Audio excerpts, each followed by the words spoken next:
رحم اللہ من قرأ الفاتحہ.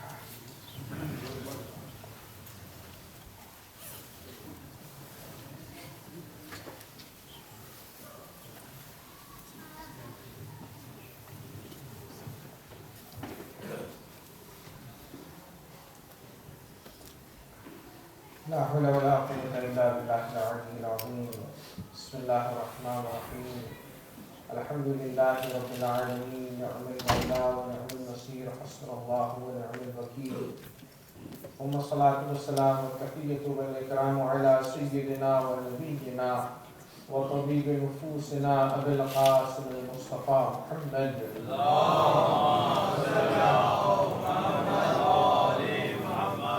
وعلى آله الطيبين الطاهرين المعصومين المظلومين الهداة المهديين الذين أذهب الله عنهم الرجس وطهرهم تطهيرا.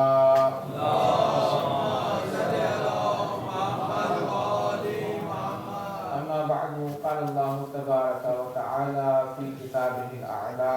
بسم الله الرحمن الرحيم. قل لا أسألكم عليه أجرا إلا المودة في القربى. صلى الله عليه وسلم. عزیزان گرامی، جیسا کہ آپ مستحضر ہیں، ہمارا موضوع محبت علی کردار و آخرت کی ضامن ہے.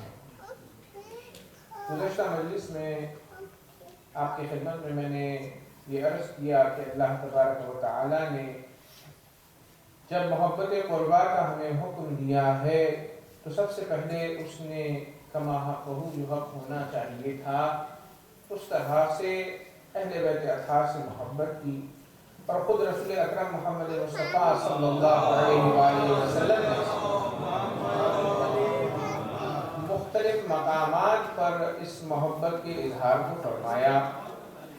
اور محبت علی میں بڑی تاکیدات رسول گرامی قدر نے فرمائی ہے. رسول اکرم محمد مصطفیٰ صلی اللہ علیہ وآلہ وسلم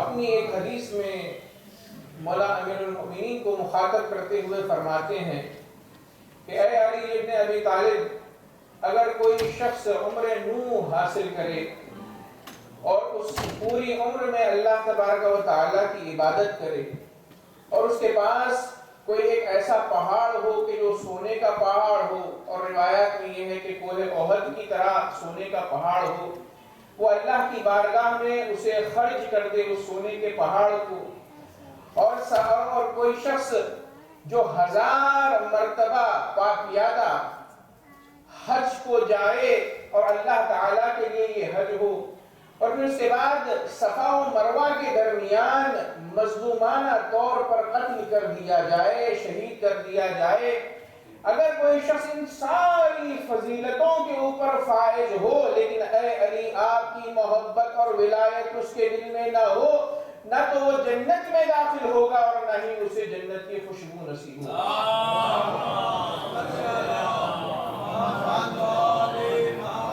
یہ رسول گرامی قدر کی حدیث ہے محبت علی ابن ابی طالب کے تعلق سے.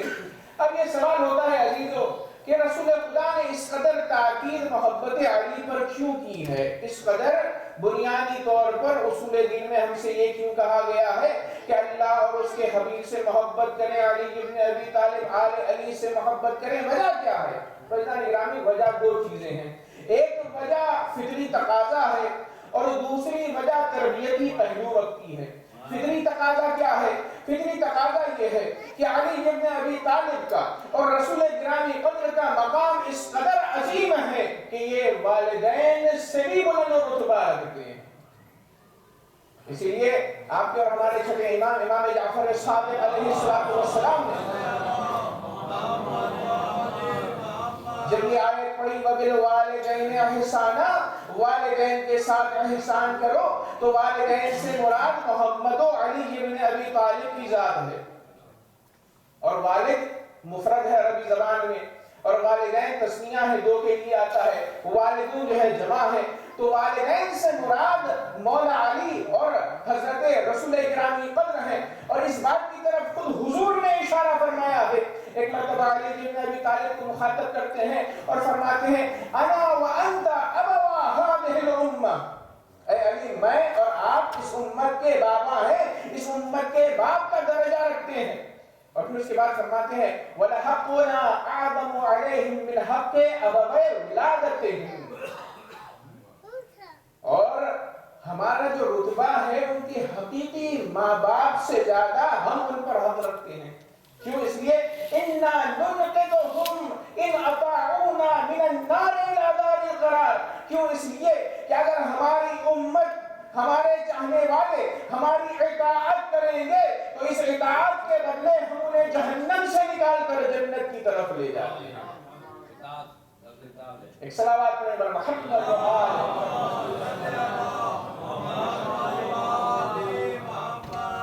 اب عزیزان گرامی توجہ فرمائیے گا، اصول اسلام نے یہ ہمیں بتلایا ہے کہ باپ کا درجہ 3 افراد کو دیا گیا ہے۔ ایک وہ شخص جس نے ولادت بخشی، دوسرا وہ شخص جو مربی ہے، انسان کی تربیت کرتا ہے، تیسرا وہ شخص ہے کہ جس کی بیٹی سے انسان عہد کرتا ہے، شادی کرتا ہے۔ لیکن ان تمام والدین میں جنہیں باپ ہونے کا رتبہ حاصل ہے، سب سے زیادہ فوقیت کسے حاصل ہے؟ مربی کو حاصل فوقیت نہیں ہے، بلکہ حقیقی ماں باپ کی اطاعت کا جہاں پر سوال آتا ہے وہاں پر اطاعت استاد واجب نہیں ہے۔ کیوں؟ اس لیے کہ والدین نے ہمیں وجود بخشا ہے، ہمیں ہستی دی ہے، اللہ تبارک و تعالیٰ نے انہیں ذریعہ بنایا ہے ہمارے وجود کے لیے، ہماری ہستی کے لیے۔ اسی لیے استاد سے اور سسر سے بڑھ کر والد کا درجہ اور اس کی اطاعت ہے۔ لیکن جب اہل بیت کا دھار کا مقام آتا ہے تو والدین کی اطاعت پیچھے ہو جاتی ہے، اہل بیت کا دھار کی اطاعت آگے ہو جاتی ہے۔ کیوں؟ اس لیے کہ اہل بیت کا دھار وہ ہے کہ جن کی وجہ سے ہمارا یہ مادی وجود بھی ہے اور روحانی وجود بھی ہے۔ ایک صلوات پڑھیں پر محمد و آل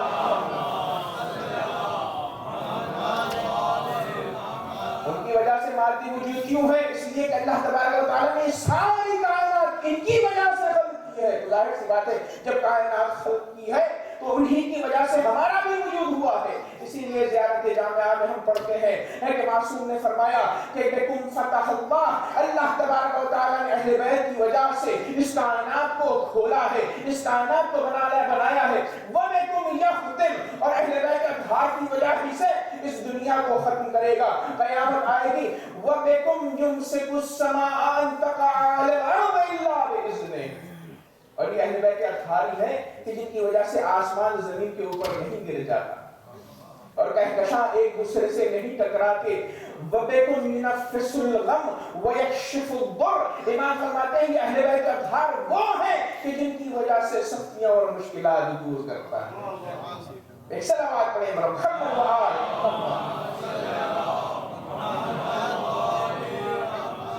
فرزان گرامی، محبت اہل بیت علی و آل علی کی محبت ایک فطری تقاضا ہے اور وہ ان کا ہمارا باپ ہونے کی حیثیت رکھنا ہے۔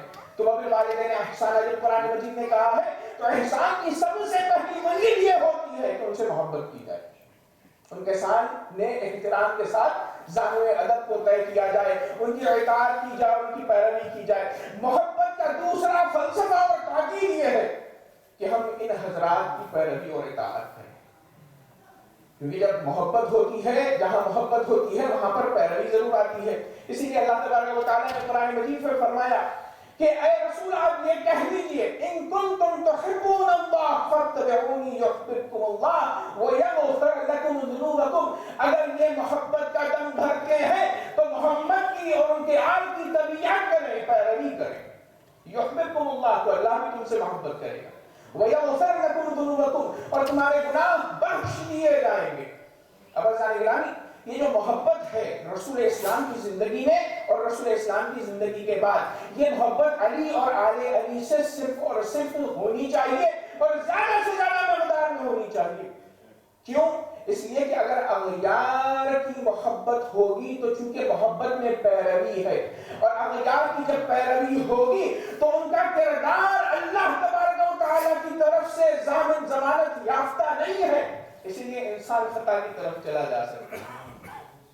اس لیے کہا علی بن ابی طالب کی پیروی کرو، کیوں؟ اس لیے کہ علی کی پیروی کرو گے تو اطاعت کرو گے، اور وہ کرو گے کہ جو علی بن ابی طالب کرتے ہیں، اور جو علی بن ابی طالب کرتے ہیں وہ حق ہے، کیونکہ رسول اسلام نے فرمایا علی مع الحق والحق مع علی۔ علی جو کرتے ہیں ظاہر سی بات ہے سارے مسلم امت، کوئی کسی طرح روزہ رکھتا ہے، کوئی کسی طرح نماز پڑھتا ہے، ہم نماز پڑھتے ہیں، روزہ رکھتے ہیں، ہم محبت کرتے ہیں علی بن ابی طالب سے، تو وہ جیسا کرتے ہیں ہم اسی طرح انجام دیتے ہیں، اور اس لیے کرتے ہیں کہ علی حق کے ساتھ ہیں اور حق علی کے ساتھ ہے۔ میلاد علی بن ابی طالب کی ذات ہے۔ اب یہاں پر کوئی آ کر یہ اعتراض کر سکتا ہے کہ مولانا آپ نے یہ کہہ دیا کہ علی بن ابی طالب ہی ملاک ہے، انہی کی تبعیت ہونی چاہیے، انہی کی محبت ہونی چاہیے، تو اب دوسرے اصحاب کے لیے بھی رسول گرامی قدر نے یہ فرمایا ہے، انہیں بھی حق کا معیار بنایا ہے۔ کسے بنایا؟ جیسے مثال کے طور پر جناب عمار یاسر کے بارے میں رسول گرامی قدر نے فرمایا عمار تقتلک فئۃ الباغیہ، اے عمار تجھے قتل کرنے والا باغی گروہ ہوگا، تو معیار عمار یاسر کی ہوئے ہے نا۔ اور دوسری حدیث میں ہمیں یہ بھی ملتا ہے کہ رسول گرامی قدر نے عمار کے بارے میں فرمایا عمار مع الحق والحق مع عمار، جس طرح سے مولا کے بارے میں فرمایا۔ تو یہ اعتراض کرنے والا اعتراض کر سکتا ہے، لیکن عزیزان گرامی علی بن ابی طالب کے بارے میں جو فرمایا علی حق کے ساتھ ہے، علی اور حق علی کے ساتھ ہے، اس میں ایک جملے کا اضافہ ہے کہ جو عمار کے یہاں نہیں پایا جاتا، اور وہ کیا جملہ ہے؟ وہ یہ جملہ ہے کہ رسول اسلام نے فرمایا یدور الحق حیث ما دار علی، یعنی علی بن ابی طالب کے اطراف حق گھومتا ہے، جو کہ سلمان اور دوسرے اصحاب کے اطراف میں نہیں گھومتا۔ ایک سلام پڑھے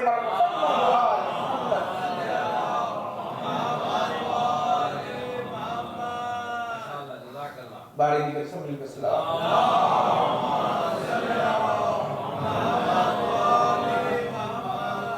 مردان گرامی محبت علی اور آل علی سے ہے، چونکہ ان کی پیروی کرنا ہے، محبت میں انسان پیروی کرتا ہے۔ اب جو دوسرے حضرات سے اغیار سے محبت کرتے ہیں ان کی پیروی کرتے ہیں، وہ جیسا ان کا کردار ہے اس کردار کو اپنانے کی کوشش کرتے ہیں، لیکن عزیزان گرامی ہمارے نزدیک بعد رسول ہر فضیلت میں علی بن ابی طالب دوسروں سے فضیلت رکھتا ہے، افضل ہے، ہر چیز میں، علم ہو، سخاوت ہو، زہد ہو، تقوی ہو، پرہیزگاری ہو، صبر ہو، حلم ہو، ہر کردار ہر صفت کو دیکھا جائے تو رسول اللہ کے قائم مقام صرف اور صرف علی بن ابی طالب۔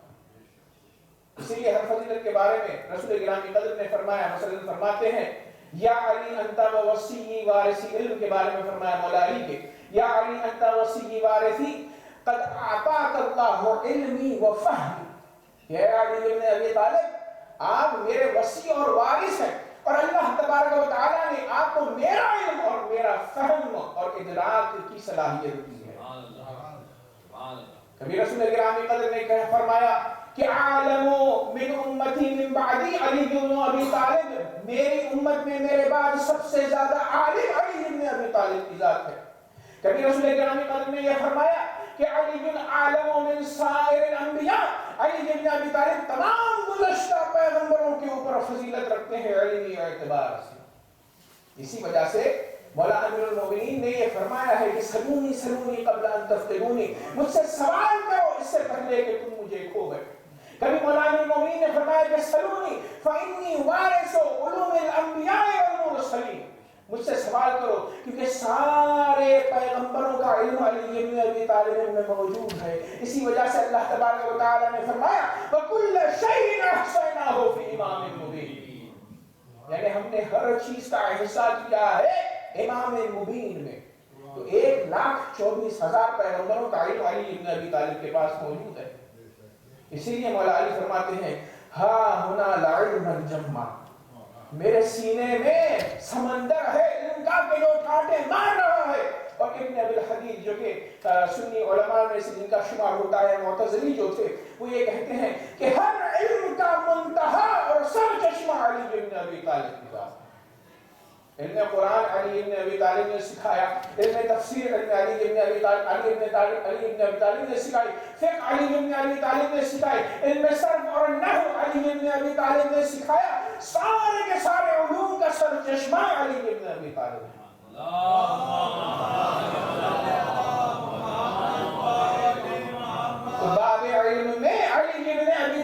بعد رسول اللہ تقلید اور پیروی ہونی چاہیے۔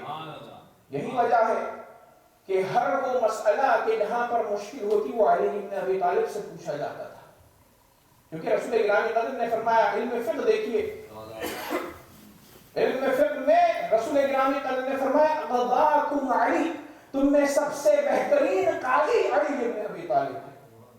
اور یہ وہ بات ہے کہ جو خلفاء راشدین کے دور میں اصحاب رسول اللہ جس کے اوپر اتفاق کرتے تھے، جو بھی مسئلہ ہوتا پوچھتے تھے، مختلف آراء ہوتے تھے، مختلف نظریات ہوتے تھے، مختلف جب نظریات ہو جاتے تھے تو علی بن ابی طالب کے نظریے سے تائید دی جاتی تھی، اور اگر علی بن ابی طالب کا نظریہ الگ ہوتا تھا تو تمام اصحاب کے نظریے پر علی بن ابی طالب کی نظر کو فوقیت دی جاتی تھی۔ یہاں تک کہ عمر بن الخطاب نے فرمایا کہ اللہ تبارک و تعالی مجھے اس وقت کے لیے زندہ نہ رکھے کہ جس معضل میں علی بن ابی طالب موجود نہ ہو۔ یہ جملہ جو ہے فرمایا ہے انہوں نے، اور روایت میں ملتا ہے کہ ایک مرتبہ ایک عورت کو لایا گیا، اس کا بچہ تھا کہ جو 6 مہینے میں متولد ہو گیا، جیسے ہی پیدا ہوا تو اس کے باپ نے انکار کر دیا کہ یہ 6 مہینے میں یہ بچہ چونکہ پیدا ہوا ہے یہ میری اولاد نہیں ہے۔ جیسے ہی لایا گیا ان کے پاس، انہوں نے کہا کہ اس عورت کو سنسار کیا جائے، اس نے بدکاری جو ہے کی ہے۔ اللہ نے گرامی روایت میں ملتا ہے کہ مولا علی وہاں پر موجود تھے، انہوں نے جیسے ہی یہ سنا تو کہا کہ نہیں، یہ تمہارا فیصلہ غلط ہے، کیا تم نے قرآن مجید کو نہیں پڑھا؟ قرآن مجید میں اللہ تبارک و تعالیٰ کیا کہتا ہے؟ اللہ تبارک و تعالیٰ نے قرآن مجید میں فرمایا وَحَمْلُهُ وَفِصَالُهُ 30 شَهْرًا، یعنی بچے کا ماں کے پیٹ میں ہونا اور بچے کو دودھ پلانے کی مدت کتنے ماہ ہے؟ 30 مہینے ہیں۔ اور دوسری جگہ قرآن مجید میں اللہ تبارک و تعالیٰ نے فرمایا کہ وَالْوَالِدَاتُ يُرْضِعْنَ أَوْلَادَهُنَّ حَوْلَيْنِ كَامِلَيْنِ، والدہ کو یہ چاہیے کہ وہ اپنے بیٹے کو 2 سال تک مسلسل دودھ پلائے۔ اب یہاں پر مولا علی نے فرمایا کہ 30 مہینوں میں سے 2 سال یعنی 24 مہینے نکال دیے جائیں تو 6 مہینے بچتے ہیں، جس سے واضح ہوتا ہے، ثابت ہوتا ہے کہ یہ بچہ اسی کا ہے اور اس پر حد زنا جاری نہیں ہوگی۔ صلوات پہ محمد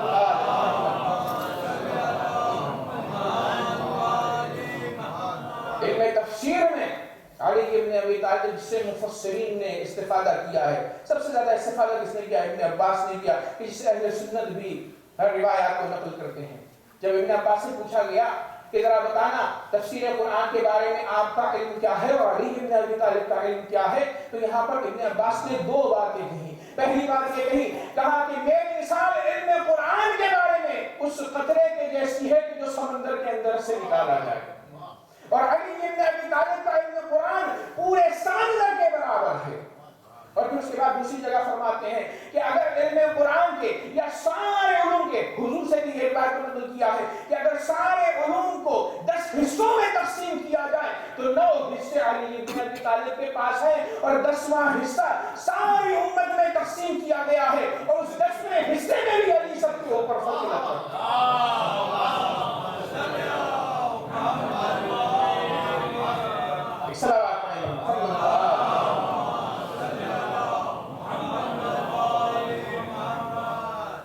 اسی لیے قرآن مجید کو بھی ہمیں علی ابن ابی طالب سے سمجھنا ہے، کسی اور سے اغیار سے نہیں سمجھنا ہے، کیونکہ اغیار ہی نے قرآن مجید کو علی سے سمجھا ہے۔ روایت میں ملتا ہے کہ ایک شخص آیا اور آنے کے بعد اس نے سوال کیا خلیفہ اول سے، وقت کے خلیفہ سے، کہ قرآن مجید میں ایک آیت ہے کہ جس میں اللہ تبارک و تعالی نے فرمایا وَفَاكِهَةً وَأَبَّا مَتَاعًا لَكُمْ وَلِأَنْعَامِكُمْ، فاکہہ اور ابا، ان سے کہا کہ بتائیے اس کے معنی کیا ہیں۔ فاکہہ تو ہمیں سمجھ میں آ گیا کہ سیب کو فاکہہ کہا جاتا ہے، وہ ابا کے کیا معنی ہے؟ تو خلیفہ اول نے کہا کہ بھئی مجھے فاکہہ کے معنی پتا ہے، آپ کی طرح ابا کے معنی نہیں پتا ہے۔ کہا مولا امیر المومنین سے پوچھا جائے، آئے مولا امیر المومنین کے پاس، دیکھیے خلافت کسی اور کے پاس ہے، علم کسی اور کے طرف ہے، مجبور ہو کر آئے اور کہا بتائیے مولا فاکہۃ و ابا کے کیا معنی ہیں؟ تو مولا نے فرمایا فاکہہ سے مراد سیب ہے جو کہ سب کے سب جانتے ہیں، اور ابا سے مراد گھاس پھوس ہے کہ جو حیوانات کے لیے ہے۔ انہوں نے پوچھا کہ دلیل کیا ہے؟ تو انہوں نے کہا قرآن مجید کی آیت آگے نہیں پڑھی کہ اللہ تبارک و تعالیٰ نے فرمایا متاعا لکم ولانعامکم، کہ یہ فاکہہ اور ابا تمہارے لیے غذا ہیں اور تمہارے جانوروں کے لیے غذا ہے۔ فاکہہ پلٹتا ہے انسان کی طرف اور ابا پلٹتا ہے حیوان کی غذا کی طرف۔ صلوات پڑھیں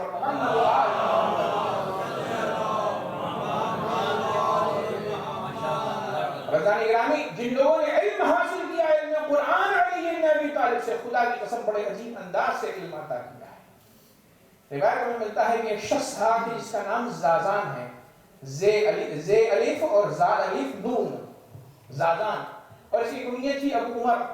یہ ایران سے تعلق رکھتا تھا اور اس کی آواز بہت سریلی آواز تھی اور بڑے ہی اچھے انداز میں وہ اشعار پڑھا کرتا تھا۔ مولا امیر المومنین گزر رہے تھے، مولا کا چاہنے والا تھا، اس نے جب اشعار پڑھنا شروع کیے، بڑی اچھی آواز تھی، سریلی آواز تھی، امام رک گئے۔ رکنے کے بعد کہا کہ اے زازان، تم اشعار پڑھنے کی بجائے قرآن مجید کیوں نہیں پڑھتے؟ قرآن مجید پڑھ لیتے تو تمہیں ثواب بھی ملتا، اور ظاہر سی بات ہے اس زمانے کے اشعار فارسی زبان میں کیسے رہے ہوں گے۔ تو امام نے کہا کہ تم قرآن مجید کیوں نہیں پڑھتے؟ تو زازان نے پلٹ کر کہا مولا مجھے قرآن مجید صرف اور صرف اتنا ہی حفظ ہے کہ جس سے میں نماز پڑھ سکوں۔ تو امام نے فرمایا کہ آؤ قرآن مجید سیکھنا چاہتے ہو؟ اس نے کہا ہاں مولا میں قرآن مجید سیکھنا چاہتا ہوں۔ اب یہاں پر مورخین لکھتے ہیں کہ مولا علی نے زازان کے کان میں ایک دعا پڑھی کہ جو خود زازان کہتے ہیں کہ مجھے سمجھ میں نہیں آیا کہ کیا تھا۔ پھر اس کے بعد امام نے اپنا لعاب دہن میری زبان پر رکھا اور کچھ قدم آگے بڑھے تھے، میں نے کیا محسوس کیا کہ سارے کا سارا علم قرآن، حفظ قرآن کے ساتھ میرے میں موجود ہے۔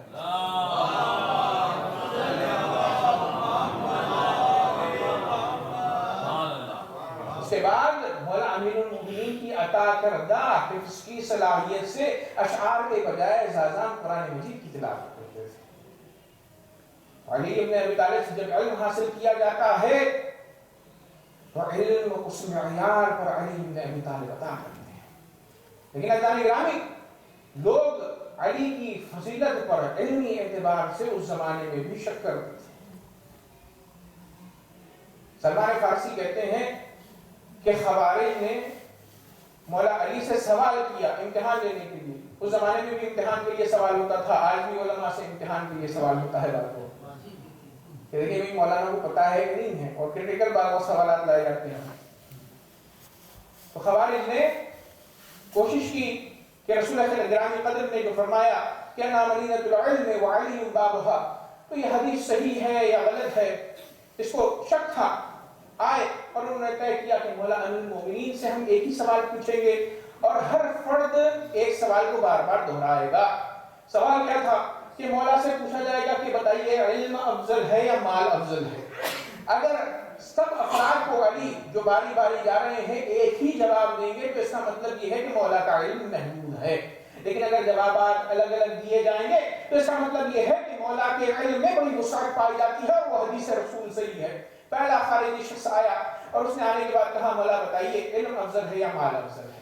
امام نے فرمایا کہ نہیں علم افضل ہے۔ کہا وہ وجہ کیا ہے؟ تو امام نے فرمایا کہ علم اس لیے مال سے افضل ہے کہ علم میراث ہے پیغمبروں کی اور مال میراث ہے فرعون، نمرود اور حامان کی۔ یہ شخص جواب اس کو مل گیا، چلا گیا۔ دوسرا آیا اور اس نے آنے کے بعد پوچھا بتائیے مولا علم افضل ہے یا مال افضل ہے؟ امام نے دوسرے شخص کو دیکھ کر مسکرایا علم امامت سے کہ یہ امتحان کے لیے پوچھ رہا ہے، لیکن مولا نے فرمایا دیکھو مال علم سے افضل ہے۔ کیوں؟ اس لیے کہ علم انسان کی حفاظت کرتا ہے اور مال کی انسان کو حفاظت کرنی ہے۔ تیسرا شخص آیا، اس نے یہی سوال پوچھا، امام نے کہا علم افضل ہے۔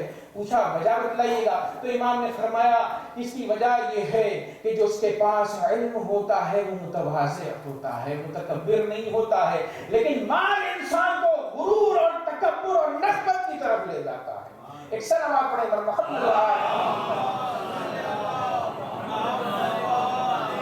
پھر امام نے فرمایا دوسرے شخص سے کہ سنو علم افضل ہے اس لیے کہ جب علم خرچ کیا جاتا ہے تو بڑھتا جاتا ہے، جب مال خرچ کیا جاتا ہے تو کم ہوتا جاتا ہے۔ پھر اس کے بعد امام نے فرمایا علم مال سے افضل ہے، کیوں؟ اس لیے کہ جو علم جس کے پاس ہوتا ہے اس کی اہمیت ہوتی ہے، اس کا احترام ہوتا ہے، اس کے معاشرے میں دوست دوست زیادہ ہوتے ہیں، لیکن جس کے پاس مال کی کثرت ہوتی ہے اس کے دشمن بھی اتنے زیادہ ہوتے جاتے ہیں۔ اسلامی گرامی، امام نے بتایا یہاں تک کہ 10 افراد آئے اور انہوں نے الگ الگ جوابات دے کر گئے۔ آخر میں امام نے فرمایا کہ خدا کی قسم اگر میری پوری زندگی تک مجھ سے یہ پوچھتے آ کر کہ مولا بتائیے علم افضل ہے یا مال افضل ہے، تو میں الگ الگ جواب ساری زندگی انہیں دیتا۔ ایک صلوات پڑھیں پر محمد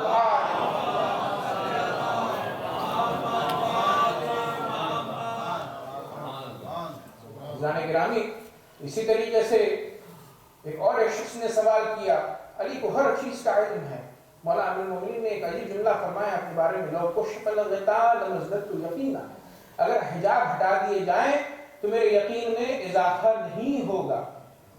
بتانے گرامی، جب ہم علی کے ماننے والے ہیں تو علوم دینی اور دنیاوی میں ہمیں جس قدر ہو سکے اس قدر کسب فیض کرنا چاہیے، تاکہ یہ نہ ہو کہ ہم پوری دنیا میں اور آخرت میں دوسرے آگے بڑھ جائیں ہم سے اور ہم پیچھے رہ جائیں۔ مولا امیر المومنین ظواہر کا علم تھا اور باطن کا بھی مولا کے پاس علم تھا۔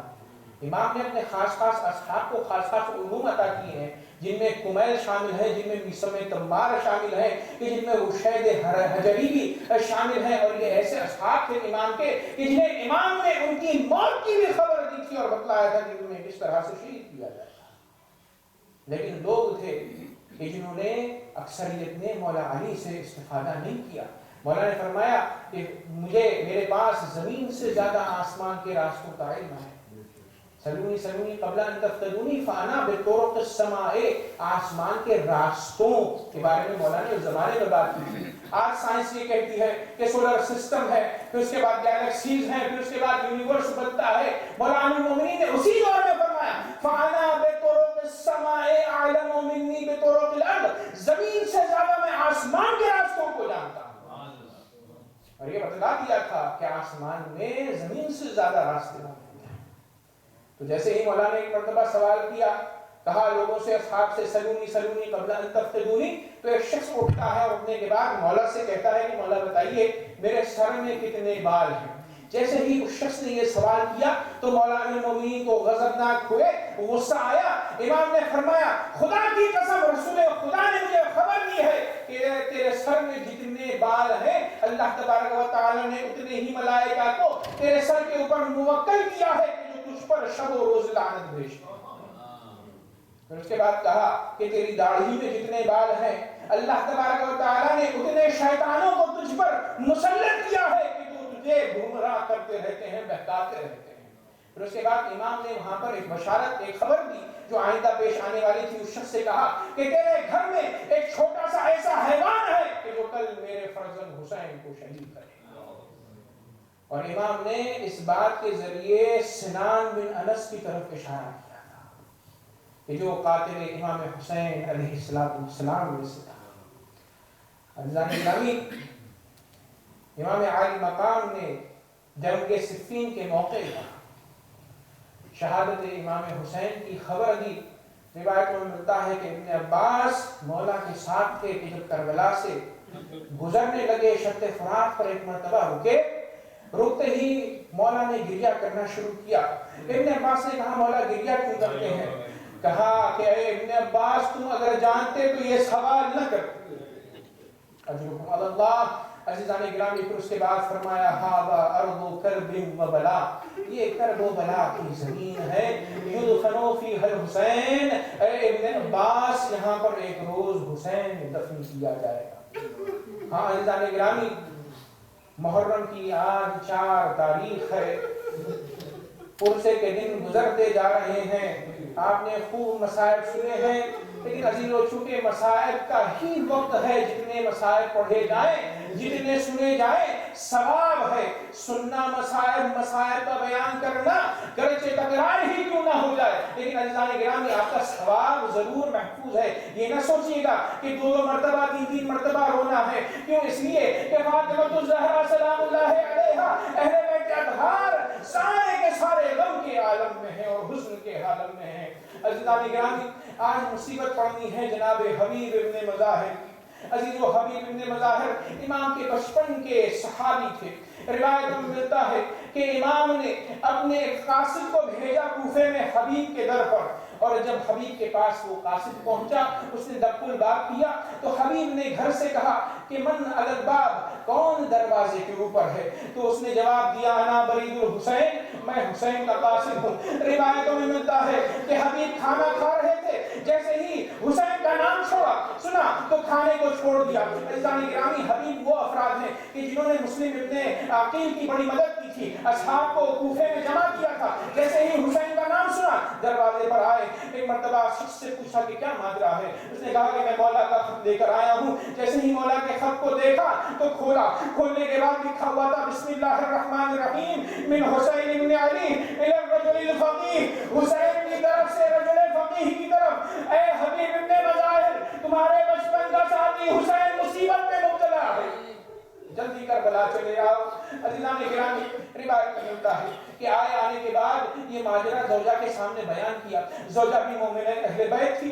زوجہ نے پوچھا کہ اے حبیب کیا ارادہ ہے؟ حبیب نے کہا کہ میں تمہارے بارے میں سوچتا ہوں. جیسے ہی یہ جملہ کہا زوجہ غضبناک ہوئی اور کہا کہ اے حبیب, رسول کا نواسہ تمہیں مدد کے لیے بلا رہا ہے اور تمہیں میری فکر لگی ہوئی ہے. اے حبیب, اگر تم نہیں جانا چاہتے تو حسین پر دفاع کے لیے یہ تمہاری زوجہ جانے کا انتظار. اجرکم علی اللہ. عزیزان گرامی, حبیب آئے. روایت میں ملتا ہے کہ راستے میں مسلم ابن اوسجا سے ملاقات ہوئی. حبیب اور مسلم ابن اوسجا کی رشتہ داری تھی. عزیزو, حبیب نے بتلایا کہ حسین کربلا میں مر گئے, آدھا میں گر گئے ہیں. مسلم ابن اوسجا کو ساتھ لیا, دونوں کربلا میں آئے, بڑا استقبال ہوا. عزیزو, جیسے ہی روایتوں میں ملتا ہے کہ جناب زینب کو پتا چلا کہ حبیب ابن مظاہر بچپن کا دوست اور ساتھی آیا ہے, تو ایک مرتبہ فضا سے کہا جاؤ اے فضا, حبیب کو میرا خصوصی سلام دینا. فضا آئی اور آنے کے بعد جیسے ہی سلام کہا تو ایک مرتبہ حبیب ابن مظاہر زمین کربلا پر بیٹھے, خاک کو ہاتھوں میں لیا اور سر پر ڈالنے لگے اور کہنے لگے ارے کیا وقت آ گیا کہ نبی ذاتیہ اس جیسے غلام کو سلام کہلوائے. اجرکم علی اللہ. عزیزان گرامی, حبیب ابن مظاہر کا استقبال ہوا. روایت میں ملتا ہے کہ جیسے ہی روز عاشورہ آئی تو امام علی مقام نے حبیب کو میسرے کا علم بردار بنایا. حبیب سے پہلے مسلم ابن اوسجا اجازت لے کر جنگ پر گئے. جنگ کرتے کرتے مسلم ابن اوسجا پشت فرس سے زمین کربلا پر آئے. ایک مرتبہ آواز دی السلام علیک یا ابا عبداللہ.